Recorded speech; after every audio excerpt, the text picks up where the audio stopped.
welcome to Lakes, Ponds, and Puddles. Thank you for tuning in. My name's Cass. I'm going to take you through my tackle box today. First, starting with my big tackle box that we usually take on the boat and in the raft. And then I'm going to transfer over to my Orvis fly box, as well as my backpack, and kind of start packing that up for the summer that's coming up. And spring. All right, so as we get started here, the big original Plano box is my normal fishing tackle box I use. I like to use the soft-sided one because I find that it holds more, for one, and two, it's just a lot more comfortable to pack around. As well, it fits in my canoe, or our canoe, really well. I like that it has different sleeves in it, so I can organize my tackle box a little bit better so that I can put all my pike lures in one, my trout lures in another, and then I also have room for a lot of different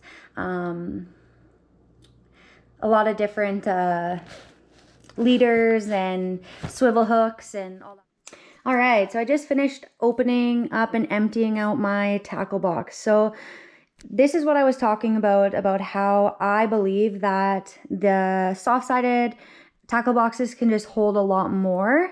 We'll go through all of this in a few moments here, my tackle boxes, but just so you can kind of see what else I carry along with me in my bag. Again, this is just for when I'm in my boat, or our boat, sorry. I don't usually carry this stuff with me all the time if I'm just fishing from shore or on a river, or even sometimes when I go out in the boat, I'll just take a few things if I know I'm fishing for a certain species, etc. So starting over here, I'm usually a very cold person, so I find that I oftentimes need a couple pairs of gloves. When I'm working with the fish, I usually don't wear them. I'll take them off, but when we're sitting alone in the canoe, I like to keep my hands warm so I can stay out for a little bit longer. We have a couple different types of weights here too. So again, these are things that I'll just bring if I know that that I'm going to be using them that day fishing. So a couple other things I have here is my knife. I have some leaders, which actually I'm going to put back into my tackle boxes, as well as some of the little hooks and lures I have here. Some wedding bands that I had in a bag. Again, this is something I took out on the boat when I knew that's all I would need for that day, but normally I do store them in one of my clear cases here. This is a topwater dragonfly. I haven't used it very often, sorry. But I do hope to try it out a few more times this year, especially when we go to Duck Lake or even Baines.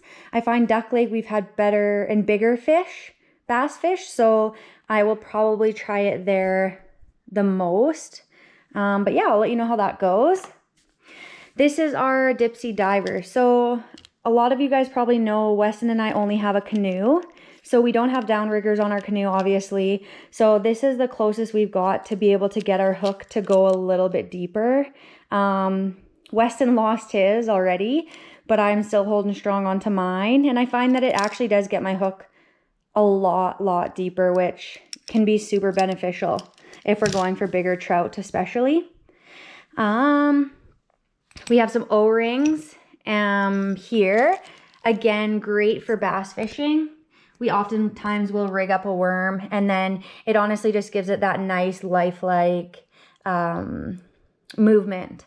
So Duck Lake, again, Baines Lake, Surveyors, all those lakes, we use a ton of these. And then just depending on the time of year, the sunlight, and the color of the water, and what the fish are kind of biting at will be the color of the worm that we use. So in my tackle box, I have tons of colors like dark green, more mossy color, lime green. We have some super dark, almost black ones that have a bit of a sparkle. Some white, so again, neon green, white. In mine, I have some pink. I haven't had much luck with these pink ones yet, so if you do know somewhere that these work great, please let me know, because I'd love to throw one on. Some of them are very similar in here that I already showed you guys, but they have a bit of a different tail. So these ones are a silver tail on a black, and then we also have a lime green on a gray mossy worm in there as well. We really love these for bass fishing. And again, skin colored, hot pink, same kind of thing.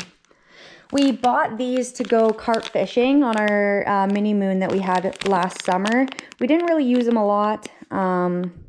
Again, if you guys have suggestions on ways to fish for carp, please let us know. We're a little impatient when it comes to sitting. So this year I know I want to go sturgeon hunting, or sturgeon fishing, sorry. So I know I'll have to get used to that. But yeah, so again, we bought those when we were in Penticton, but hopefully they'll come to good use again. And then we have some mini bait here, some grub and some bubblegum trout worms. And then finally we have these as well. I don't really use a lot of these. Again, if you have a certain area where you think they would work for me best, please let me know. And then, of course, our maggots. So it was kind of funny. I actually took a lot of time out when we were in Whitefish. We found a little pond at a friend of ours, and we were trying to figure out how to catch the pumpkin seed fish, and finally I figured it out. Pink maggots on a single tiny hook works great. So moving on, bug spray. I always carry a little bit of bug spray. And then again, I always carry some extra line, because the worst thing that can happen is if you get a big tangle and then it ends up messing up your whole day of fishing because you don't have any more line to use. And then our tape measure. I use this tape measure. Some people think I'm weird, but I just find it's nice. You can flop the fish down quick, weigh it, and then get it back in the water as quick as you can. Yeah, so now moving on to my tackle boxes. All right, so my tackle boxes are all laid out for you guys now. Your first thought is probably, wow, she has a lot of hooks and lures and extra tackle. Again, Weston and I have been doing this for a few years now, and I feel like every year we always add something to the boxes, so I know it kind of can be a little overbearing and a little cluttered. Again, we have our spoons, spinners. I really want to get this organized. I like to take those to the end of the river, or the creek, sorry, the creek bottom that leads into the lake. We'll usually just grab one of those and a spinner or a fly rod and some flies and go on our way. This used to be my pike box. Honestly, the only and most important lure to me is this one. I used to have about 7 of these ones, and I literally caught all my massive pike on it. Like my 22 pounders, almost every single one was on an orange and white. So yeah, honestly, I could pitch the whole box and just take this out on the canoe and feel pretty confident about that.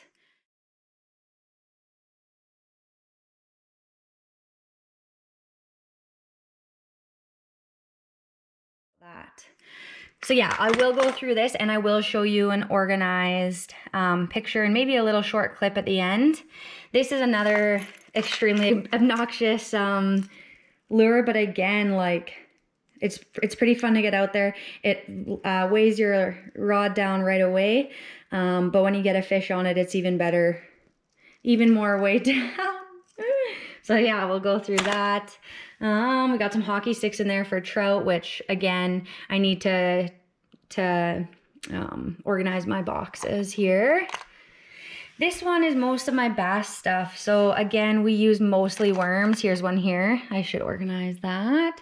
And we use spinner baits. So there's a ton of spinner baits in here. Again, super tangled. So that's exactly why we're doing this today. Here's some poppers, topwater poppers, hula poppers. We have some frogs. Yeah, that's usually all we use. Like we don't have a ton of stuff for that.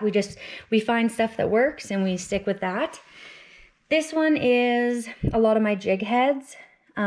We used these when we were in Whitefish, again for some trout, and they were okay. I found that we needed to get deeper in the water, and we were just really struggling with that in the canoe because, again, we don't have that weight with us. Sometimes we go to weird little garage sales and we find hooks people make, and then if it's $1 or $2, we'll always buy it and just cross our fingers, hope that we catch something. But most of the time it's a waste of money. But it's $1, so worth it. Worth the experience. We have some wedding rings. A lot of wedding rings. Again, I'll go through some pickerel rigs. And looks like some more baby spoons and jake lures and all that kind of stuff. So I'll take some time and I'll get this all organized and picked through. And again, I'll show you my finished product. Hopefully I can get it done in...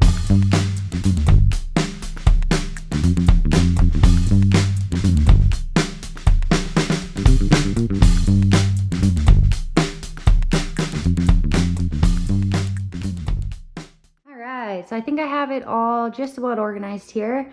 I'm gonna throw this stuff all into the side pockets of my tackle box, so I'll deal with that. That's all my extra packages that I had, that I took off some stuff. Some bait that will all go in the side pockets. I organized these a little bit better, so there's little Jake's lures, kokanee killers, all that kind of stuff in there separate. Spinners. These ones I organized my spoons, my live baits, some of my pike imitation ones. Here I organized my frogs and my poppers and my spinners, and then in this one I put all the pickerel rigs and leaders and all that such in the bottom half, and then again just organized and cleaned up some of the compartments up here. And then lastly, this one I put all my wedding rings, some of my spare hooks and weird wonky ones, spoons, kokanee killers, crocodiles, all that. And it's all gonna go into this bag, just like I had it before. And that's it. Didn't take me too long, actually. It was a lot easier than I thought it would be. All right, so one last final view. All set out, ready to go.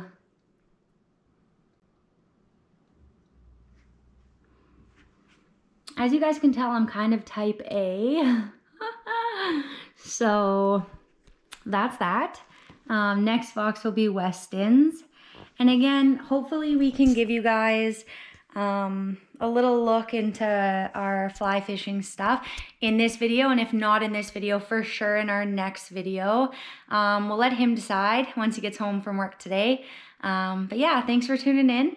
Again, our Instagram is at Lakes, Ponds, and Puddles, so you'll see lots of our pictures, and then our YouTube, you're here, so you can come take a peek at some of our big fish we're catching, and hope you guys tune in for the next one. See ya. Guys, it's my turn to show you what tackle we have going on here. So I'm going to do a flyover of the tackle box, and then I'll show you some lures that I like. Don't make fun of me. Cass's is probably organized way better. She's just better at that kind of thing. We might have a lot of the same gear too, so I'll try and pick some things that I think she maybe didn't pick out just because they're kind of useless, and then we'll go from there.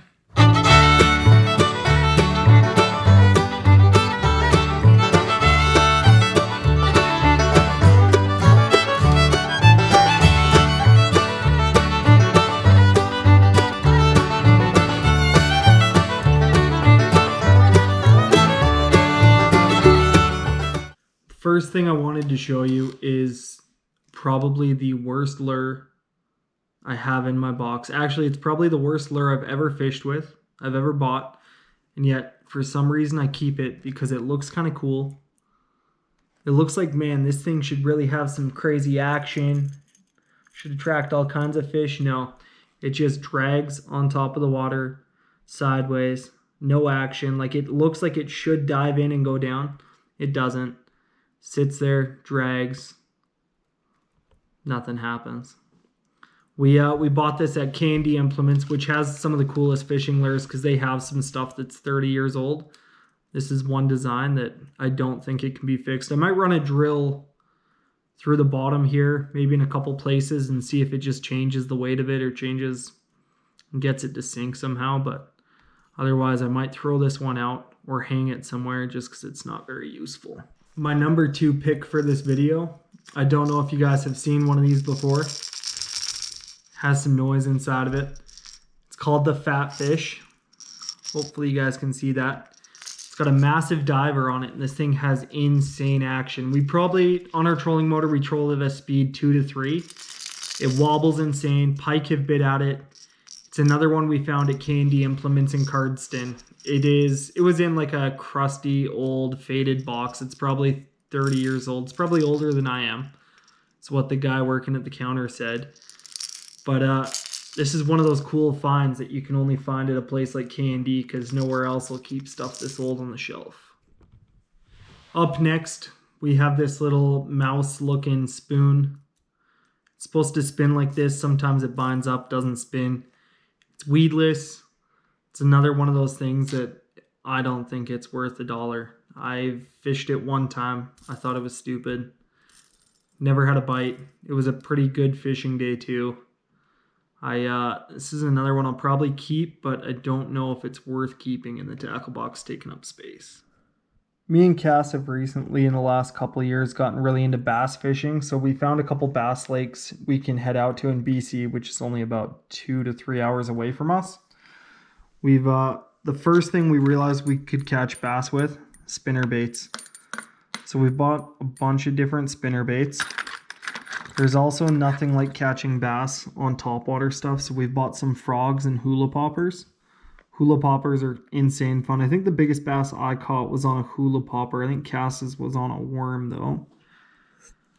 The other thing we've realized, it's not typically how we were used to fishing when we first started bass fishing. When you're fishing for bass compared to pike, you're not dragging or trolling a spoon or casting a spoon typically. I think they will bite at them, but crankbaits seem to work quite a bit better. And then best of all, what we've had luck with has been worms. We're fishing not the clearest water out there, so we're going with usually like a darker worm. But worms have been super successful for us fishing. We usually keep some hooks just to rig the worms up on. That's how we've usually been catching most of our bass. Something else we found is me and Cass were trolling last year at Kootenay Lake, and I had a dipsy diver that was kind of purpley like this lure actually, and I got it snagged on something probably 100 feet down, ripped the dipsy diver off, reeled my lure, and I thought I had a massive fish. I thought I had a huge trout, but instead I found out my dipsy diver was ripped off and I was stuck with nothing. So we trolled around the area because dipsy divers do float just to see if it had come back up, and it didn't. But what I did see after like trolling around for probably 20 minutes, 30 minutes, so I saw some purple on the water. I thought it was like my dipsy diver. I was so excited. I didn't have to go buy a new one. We get up there and I've got this massive lake trolling popper deal for trolling for big trout. So it even had hooks on it. Someone was probably trolling for some big fish. They must have lost it, and their loss is my gain. I know I just called this a popper just so I don't get the hate. It even says what it's called. It's a plug. This is not a popper. It does not splash. Maybe if it was this way. Sorry. Please don't hate me. Definitely is a plug, guys. Trolleys on downriggers get them pretty deep, so I'm not retarded. I just say stupid things. Guys, I'll show you some of these live fish looking things. I discovered these with my brothers actually fishing probably when I was 15, 16. They're made by Storm typically. These little miniature pike, miniature walleye, some small perch looking ones. These things worked awesome at a little lake called Romrel by home where we're from. And so we've kept them now. We've trolled with them. We have some really huge ones. To put that into perspective, like those are probably 7 inches, 8 inches. Little shads. They have a big lip on them, so they sink really well. They have tons of action. All of these little fish have tons of action. But I know it's not the same looking as the other ones. This thing is a beauty. It is another K&D Implements find. Huge lip on it. Only a giant single hook at the back. This thing has not caught me fish. It probably never will catch me fish, but this is a beauty lure. I will sell this to someone on YouTube if they want it. Just like $5 plus you pay for the shipping.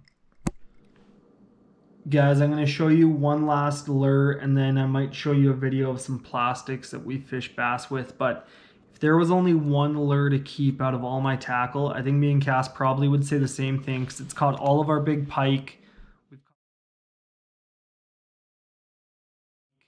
We've caught trout on it. We've caught bass on it. We've caught walleye on it. It seems to work wherever we go. Any kind of water. It's worked out at St. Mary's, all the reservoirs around here. I have 5 or 6 of them in my tackle box currently. I'll show you. Here's a brand new one. Just an orange and white devil stripe. Great lure. I'll show you one other one. If you look at this one in the hook, one of the hooks is cut off. We do fish these barbs sometimes so we don't lose some of the big fish, but there is a reason one of these hooks is cut off. And me and Cass were fishing probably, this is when we were first dating, so it's probably 3 years ago when we were fishing. She cast this lure. This was one of her first lures she ever bought too. She cast this lure, caught a fish. I pull it out of the fish. She pulls on her rod and the lure is in me. It's in my skin. It's in my arm. I think she has a video or a picture she can attach to it. But we had to push this in. It was past the barbs. We had to push it in and then out of my skin, cut the hook off, and then pull it out. It was terribly painful, and yet I still love this lure. This is my favorite lure. I fish it. I fish all the new ones. It's probably the first lure I put on in any new water that's for pike or walleye. Everything else in here is kind of just to be something new we can try if the orange and white isn't giving us the strikes we're looking for. The red and white is the classic lure of this. Everybody's seen the red and white devil stripe, but the orange and white seems to be where it's at. We also have 5 of diamonds, which works at big pike lakes. Everybody's been fishing a 5 of diamonds forever. We have a glow in the dark one, but it doesn't really seem to work that well. But if there was one lure that I would tell you all to go buy an orange and white devil stripe. One other type of fishing we do quite a bit, just because we're always in a canoe, is trolling. So we've started trolling for trout a little bit more. So we've bought some gang trolls. We typically troll a wedding ring behind them, or sometimes even just a spinner. But if we want to troll a wedding ring behind them, we'll hook on something like a tiny worm or a little grub or some maggots or something on the end of the hook. That seems to be pretty effective in the stocked trout lakes around here. That's what I'm talking about when I say a wedding ring. It's got a little wedding ring on it behind a spinner. Dipsy diver, I know I brought it up already, but it's basically just a sinker for your line. So you run a leader out behind it and it gets you pretty deep when you don't have a downrigger. So that's been pretty effective for us lately. We've also run just a fly like I have attached here behind a Dipsy diver. Trolled that for trout, and that seems to be pretty effective as well. I guess the last thing I'll just show you guys is the tackle box this all goes into. Tackle box has probably made the biggest difference on us hauling gear. It's pretty big. It holds all 4 of those hard plastic cases. The soft-sided one has so much more room in it. We keep our licenses in it, pliers, knives, all of the gear I showed you guys goes in here. We have a little bit extra. We keep a Band-Aid, some hand sanitizer. We keep some marshmallows if we're gonna bait fish with pickerel rigs or something, but we don't typically do that since we have a canoe, and then when we're fly fishing we like to hike up in the mountains. So this bag, I know it's not a review for this tackle box, but man, if anybody ever asked me again what to buy for their tackle box, something they can use for a long time, this would be it. It is pretty big, not too big, it fits nice in our canoe, and yet it hauls all this gear no problem with room for more. Hey guys, if you're still watching, you made it to the end of our video. We want you to comment on what lures you have in your box that we might be missing that you couldn't live without. Also, like and subscribe. Put any other suggestions for what we could use in the comments there. Anything to say, Cass? No, I think you covered it. Thanks for watching.